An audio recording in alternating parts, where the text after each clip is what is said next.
they conquered lands stretching thousands of miles across Mexico and Central America and built more temples than the ancient Egyptians.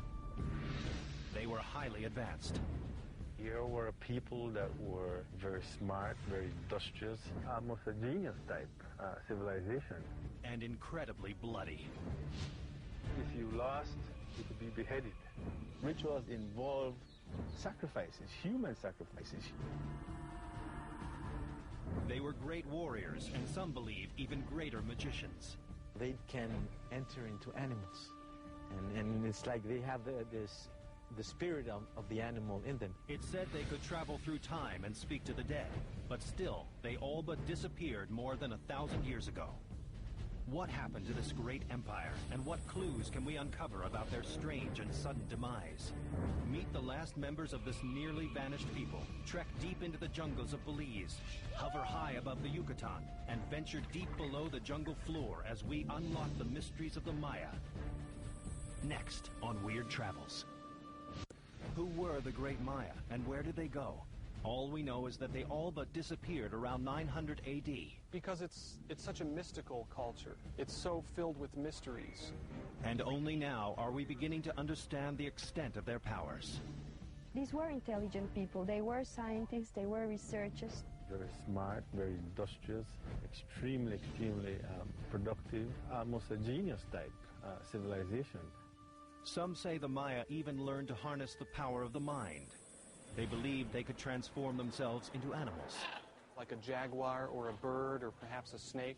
And then they can travel around and they can perceive the world as this animal spirit companion does. It's one of the most amazing civilizations in this part of the New World. So amazing, they may have even predicted the end of the world. The Mayan calendar is of startling accuracy. It dates back to 3114 BC and comes to an abrupt end on December 21st, 2012. The Maya were predicting things that would occur centuries down the line. With the doomsday date closing in, the race is on to understand the Maya. Who were they? What did they know? Where did they go? Did the Maya disappear due to internal strife? Or did bloody warfare bring an end to their great civilization? Perhaps short-sighted farming techniques led to a famine that wiped them out. Or was Mother Nature to blame? There were a number of major hurricanes. There's also some evidence for earthquake activity taking place. Some even say the Maya's powers allowed them to magically disappear. Keys to this great mystery are scattered throughout the jungles of Central America. And the great Mayan city of Caracol in Belize provides some of the best clues to understanding this ancient culture. Caracol, in its heyday, was a huge city. Almost conservative estimates put its population at 150,000, but it could easily be 200,000. It's the largest ancient Maya site in this country. Located in the Cayo district of Belize in the foothills of the Maya Mountains, Caracol was only discovered in 1938. Surprising when you consider that this city was around 65 square miles, the size of Washington, D.C. As stargazers and astronomers, the Maya built their cities based on certain planetary alignments. This is the central building that is used for the observatory. The orientation of this building is such that it's directly tied to the rising of the sun.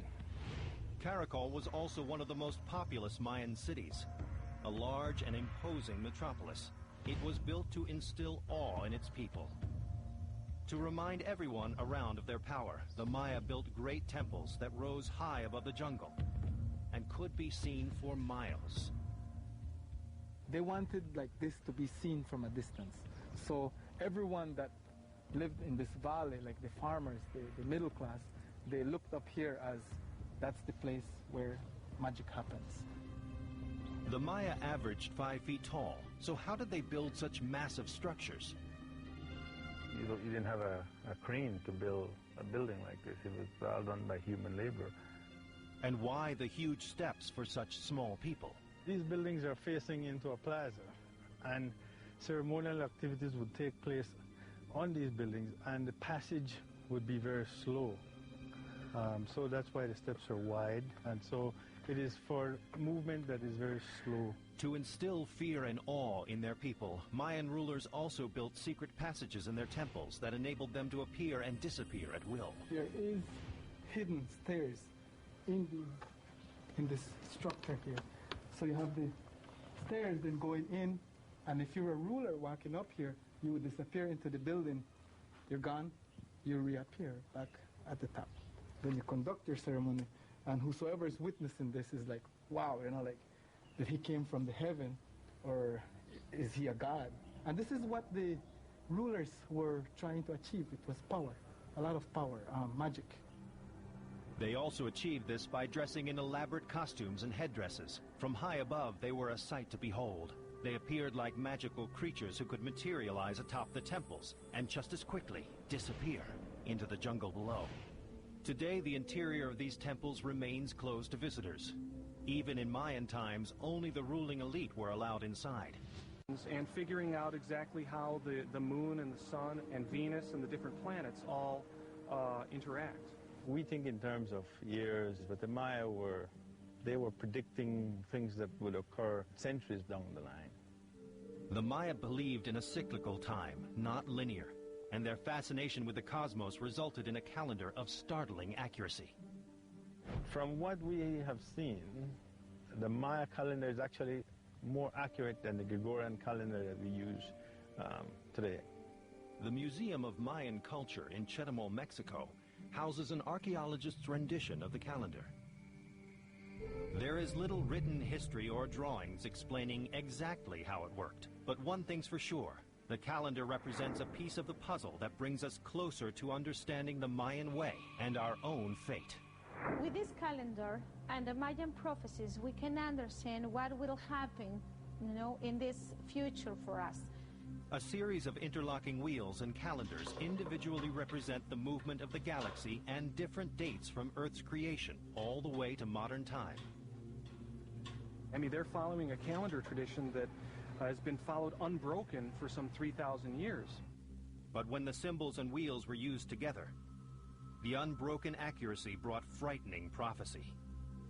Well, they certainly predicted their demise, but they had a vast idea of what time is. And this view, this cyclical view of time, meant that most things should occur again, or will occur again. So if you have a disaster at this particular point in time, in a number of years, it should occur again. In the great cycles of time, the sun periodically comes into alignment with the center of our Milky Way galaxy. And this is an astronomical fact, and as the Maya knew, we are due for another galactic alignment in 2012.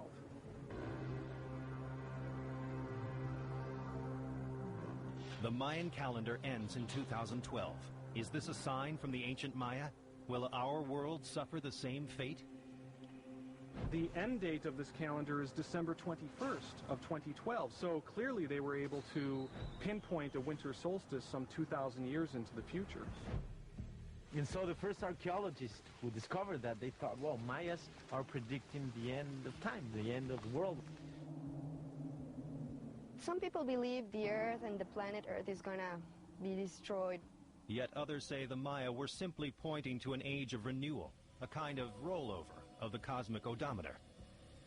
Knowledge was very deep, and was very complex actually. Now they believe actually we're entering into a new era, an era of opening, where most of the knowledge is going to be shared.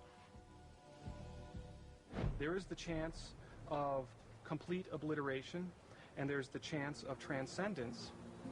And we always have a choice when confronted with anything in life. Well, the Maya were an amazingly advanced civilization. They had many, many insights into the nature of time, reality, and human consciousness. And because of that, they recognized that all processes on Earth go through a cyclic process. They're born, they grow, they reach a culmination, and they descend, and then they die. So they recognized, too, that their own civilization was bound to go through this same cyclic process. As they predicted, the Maya may actually rise again. There are Mayas from Yucatan to Honduras, and 40 dialects, 5 million people. I mean, they're here, and if their prophecies are true, maybe they will unite again as a culture. Will the Maya rise again? Only time will tell. But as more people explore the sites of this once powerful and vast empire, more secrets are revealed. And as travelers stand at the steps of their great temples or walk the jungles they once inhabited, the great Maya come to life.